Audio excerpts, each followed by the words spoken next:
The largest modified touring series in the world has crowned its newest king. How's everybody doing? I'm Jay Elson, and this is Midco Motorsports. In an event like the Dakotah Classic Mod Tour, wins take a backseat to consistency. Austin Arneson showed plenty of that this summer, finishing anywhere from 2nd to 7th over the first 5 races. That had the Fargo native in position to secure his first tour title heading into last week's finale at Dacotah Speedway. The recap is this week's A Feature. While Arneson had no tour wins to his credit, Ocheyedan, Iowa's Elijah Zevenbergen came in having won 4 of the first 5 IMCA stock car features. And he was right back near the front for the start of this one. The only guy standing in the way was the 17 of pole setter Austin Day. He settled into the top spot on the opening circuit and managed to keep Zevenbergen at an arm's length for the first third of the race. But that would change with 9 to go. Zevenbergen takes his shot in turn 4 using the inside to overtake Day for the lead. Bummer for Day there, but the news actually got worse a couple of laps later when mechanical issues forced him to pull off the track. That pretty well sealed it. Zevenbergen finished it off from there to officially claim his 5th Tour Championship in the last 6 years.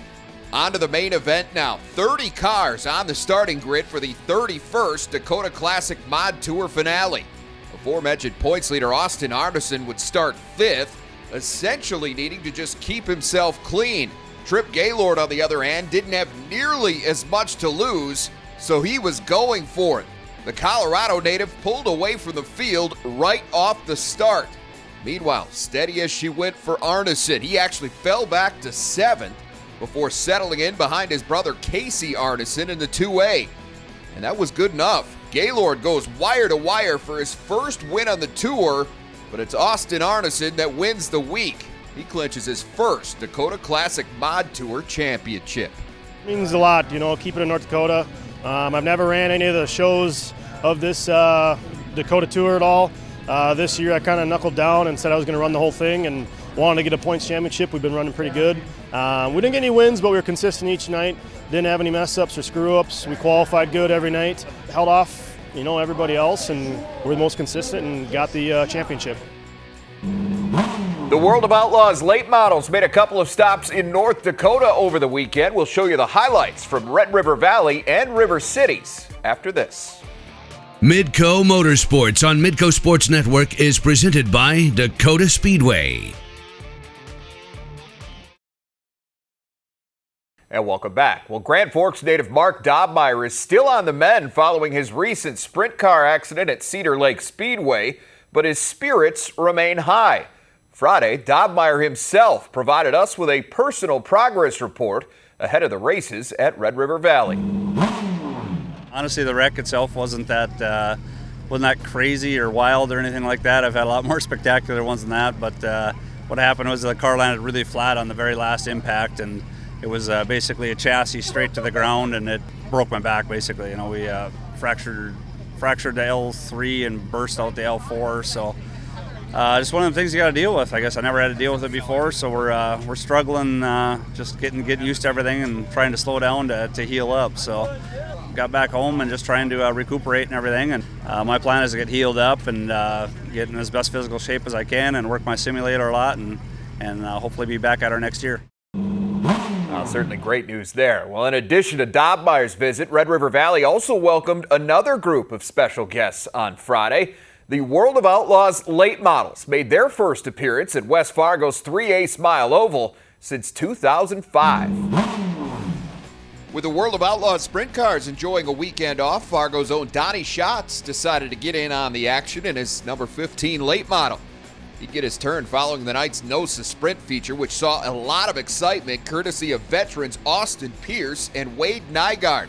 After working their way to the front on lap 11, the two started trading slide jobs, with Nygaard eventually gaining the lead.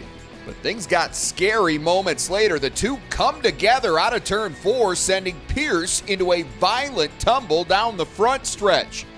Thankfully, Pierce was able to climb out of the car unscathed, but both drivers would be done for the night.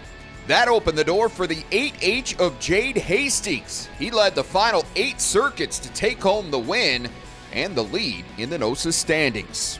Those World of Outlaws late models rolled out next. Local fan favorite Ricky Weiss earned the pole for the 50-lap feature, and he found a comfortable groove on the low side of the track, leading the first 19 laps. But traffic would slow him down, and that allowed veteran Darrell Lanigan to reel him in. Lanigan makes the pass, and it was pure domination after that. Darrell Lanigan notches his 74th career victory, but his first of the season, by a whopping 5.8 seconds over Brandon Shepard. We had a pretty good car tonight. It's been a little while coming to get in victory lane, but like I said, I get my hats off to all these guys. They worked their butts off, and they just let me drive. Lanigan and company back in action Sunday, making up Friday's rained-out event at River Cities. The NOSA Sprints running along with them again, and how about this? Not even 24 hours after that nasty wreck in West Fargo, Austin Pierce was back on the track and leading the feature. Things did get a little hairy a few laps in, though. Pierce gets sideways in turn 4, but somehow manages to save it and keep on going. He'd get another big test later on as battle ensued with Jade Hastings. These two have had some good ones here of late. Pierce won the last one, but this was Hastings' turn. The 8 car forces its way by on the inside, and that was that. Jade Hastings completes the weekend sweep and has now won 3 straight features overall. We put a new car together after we wrecked about 4 weeks ago, and I don't know, it's just been really fast. I'm having a good time. I'm really confident in the car, and just living the dream one race at a time. The top 2 drivers in the World of Outlaws late model points were on the front row for the night's main event. And there's that man again, former River Cities regular Ricky Weiss, taking control early over Brandon Shepard. But traffic would get in the way again. Lap 32, patience finally pays off for the defending series champion. As Weiss gets caught behind a back marker, Shepard rockets past him on the high side. That would end Weiss's bid for the win. He'd have to settle for 3rd, while Shepard rolled to his 10th series win of the year. This is one of my favorite tracks on this western swing that we come on. There's a select few tracks where you can really race all over it, and this is one of them, and it's a lot of fun to come to. There's a young Sioux Falls driver that's making quite an impression in his first full season at Knoxville Raceway. We'll catch up with 360 rookie Caleb Johnson when Midco Motorsports rolls on.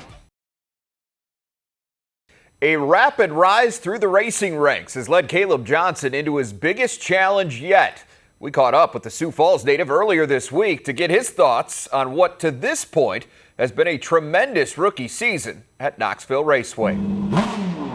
All right, Caleb, you got your first taste of sprint car racing about 6-7 years ago in a 305, and then spent the last couple of years running both a 305 and 360, mostly at Jackson Motorplex. So after all that and that experience that you gained there, why was now the right time to make this move and try and run a place like Knoxville, especially weekly? We kind of felt it was the right timing just due to everything that's going on with the coronavirus. We planned on racing more so in Minnesota with the Midwest Power Series. They've got quite a few races up there, and with everything that's going on in that state, it kind of shut most of that down. So we figured with the biggest 360 race in the country at Knoxville, we figured that now is the time. We need to get laps there, and if we want to be good come August, now is the time. So this was largely a circumstantial decision then. Yeah, I would say so. We've got some really good sponsors who kind of helped out getting us a good, strong competitive motor, and I think so far it was the right decision. So what were the expectations that you put on yourself going into this, knowing that, hey, we're just going to take a run at this and see how it goes? It's tough to put any expectations on yourself, especially when you're racing against guys that have raced there for probably longer than I've been alive. I think just the main goal is just to have fun and learn as much as possible. And like I said, it's real tough to put expectations when you're racing against guys like that week in and week out. Well, a lot of times the results kind of speak for themselves, and they'll help you define those expectations. And here we are in middle of July, and things have been going pretty well for you overall. I would have to say 1 top 5. You've got 3 top 10s. You're the only rookie in the top 19 in the points right now. So given where you're at, how much fun are you having with this thing? We're definitely having a lot of fun. Even when we're not doing as well as we kind of hope, at the end of the night, we're not really getting down on ourselves. We're racing, in my opinion, against some of the best competition in the Midwest, and to have good results against those guys, I mean, it's at the end of the day, we're having a lot of fun. Absolutely. Well, I mean, given the success you have had already, does that change your mentality, your mindset, as you move forward in this season, now that you know that you can go there and be successful? I wouldn't necessarily say that. I think we're still learning. We're still trying to learn as much as we can. There's a pretty big race there in about 3 weeks, so I think we're just trying to learn as much as we can, like I said, and just see how we stack up against these guys. You know, I think one of the key words always for any young athlete, but for a young sprint car driver in particular, is confidence. How much has your confidence grown with the way things have gone to this point? I would say I've got a lot more confidence than I have in years past, just due to we've struggled in the past couple of years just with little stuff going on, mechanical failures, just little things like that. I think now we're doing a lot better. I've got a good group of guys behind me. We're a young team, and we're just having fun, and we'll just see where it goes from here. How much have you leaned on the racing community, maybe even your fellow competitors, to kind of help teach you some of these things as you go through this season? And what are maybe some of the top lessons that you've been able to grab hold of as you've moved through this one? Yeah, I would say I'm pretty lucky myself. I've got a lot of people that are willing to help out when needed and give me good advice. I would say that one of the biggest things I've learned just racing Knoxville is just keep your momentum up and keep the car as straight as possible. You go to different tracks, that's not necessarily the case, but I think I've been able to learn quite a bit of that, and just racing 305s, that's kind of more of a momentum deal. So I think, if anything, I've been able to carry that over into this year, and so far so good. We just seeing what we got. Now, you know, a long way to go before things are said and done here in 2020. And as you kind of made a reference, the Knoxville 360 Nationals still coming up, and that one's still on the schedule as of now, and that's great news. And I certainly would imagine that you're looking forward to that in a big way. But I'm going to ask you to put look into your crystal ball a little bit here. Where do you want to take this thing? What are the goals long term? And with your career, what do you want to do? It's a little unlikely at this point, but I mean, I would like to race sprint cars for a living. I mean, that's what I love to do. I mean, I've got good people behind me, and we love to race. And as tough as it may sound, I mean, it's not very realistic, needless to say. But I think if we'll just see what happens. I mean, we're having fun. We'll see what happens. Ironically, though, you might have had some of that same mindset coming into this season when you were just kind of dipping your toe in the water here with this whole 360 deal. So you never know where things could go from here. But Caleb, you're certainly off to a good start, and we appreciate you taking a little time with us here on Midco Motorsports. Yeah, thanks for having me on, guys. The MSTS 360s and Midwest Power Series put an early bow on the 2020 season at Jackson Motorplex. We'll explain why when we come back. Due to state restrictions and continued crowd limits in Minnesota, officials at Jackson Motorplex have decided to suspend the rest of the track's 2020 season. The good news is some of those scheduled events, including the All-Star Circuit of Champions event and the Power Series Nationals, will instead take place at Huset's Speedway over the next few weeks. That turned Friday's combined event featuring the MSTS 360s and the Midwest Power Series into this season's last hurrah. A couple of big names would stand out among the night's 24 A-main starters, with one of them being Terry McCarl, who sprinted into the lead at the drop of the green flag. The 4-car would keep control for most of this race, but as the laps wound down, he'd get some company from Justin Henderson with the 83, eventually pulling side by side. McCarl managed to fend him off that time, but it'd be a different story with 3 to go. McCarl hugs the bottom just a little too tightly, and it costs him. Henderson sails by on the outside and goes on to get his first 360 win of the season. I knew what I was looking for, and I knew what I was searching for, and I had it early in the race, and then it kind of went away a little bit. and I needed to move my line up, and I adjusted my line a little bit, and we got back to him in lap traffic there, and we're able to put a move on, and it just feels so good to win in our own car. It's named Max Motorsports for a reason, because that's my son's name. My wife and son and our best friends all help out on this car with everything that they have, so to be able to bring them a win just feels so good. While Henderson moved south to Knoxville, the MSTS crew spent Saturday night at I-90. Tough luck for the leader with 11 to go in the night's 3:05 feature. Contact with a back marker sends John Lamberts into the inside wall and results in front end damage for the 12L machine.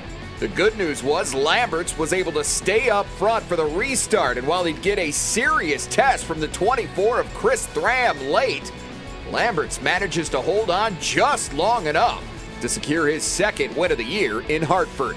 There'd be more excitement in the night's main event, which featured a good battle early between front row starters Greg Baker and Ryan Bickett. The 11X won that fight initially, only to see the 17B answer off an early restart. The news got worse for Baker a couple of laps later. He shreds his right rear tire while fighting Eric Lutz for second, and just like that, his night was done. From that point forward, it was all Ryan Bickett. The former MSTS champion ends a long drought at I-90, winning for the first time since 2014. Well, you know what they say, go big or go home. Coming up, we'll introduce you to one young woman who's doing exactly that in her rookie season as a 410 sprint car driver. Midco Motorsports on Midco Sports Network is presented by Dacotah Speedway. When it comes to racing, Tori Knutson is always all in. That mindset served her well as she rose through the ranks, but it's been an essential part of the Monticello, Minnesota native's rookie season in a 410 sprint car. Her story is the focus of tonight's Inside Track, presented by Dacotah Speedway. While most people spend years considering a professional direction, some figure it out quickly. Tori Knutson could trace back to the moment she discovered her greatest passion. While going to the races with my dad, he parked next to a sprint car team, and I got my first look at a sprint car, and I said, Dad, I want to race one of those one day. I kind of laughed the first time around, but about the 100th time on the way home that night, I knew I was in trouble. My sights have been set on 410 sprint car racing literally ever since that point. Tori started on a much smaller scale, running her first go-kart race when she was 4 years old.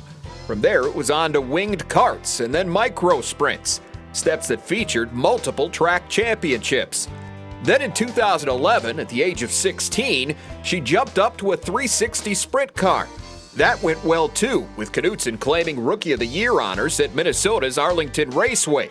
As crew chief, Knutson's father, David, has had a front row seat since the beginning. And while he's enjoyed the potential his daughter has shown on the track, it was something else that helped convince him this was a dream worth chasing.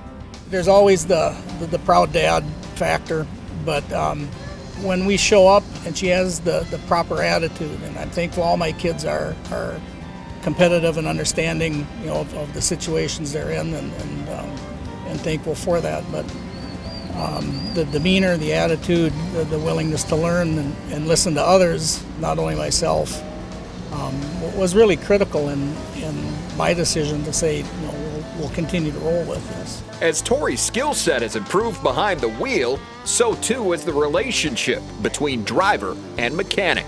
That's been a little bit of a learning curve, but it's been cool to be with him throughout this whole time and know that he's understanding what I'm trying to relay to him, and I have a good understanding now after 21 years of what he's trying to tell me. The communication is always there. It's pretty open, to say the least, and it would need to be irregardless of who the driver would be or who the mechanic would be. If there isn't good communication, you're in trouble to start.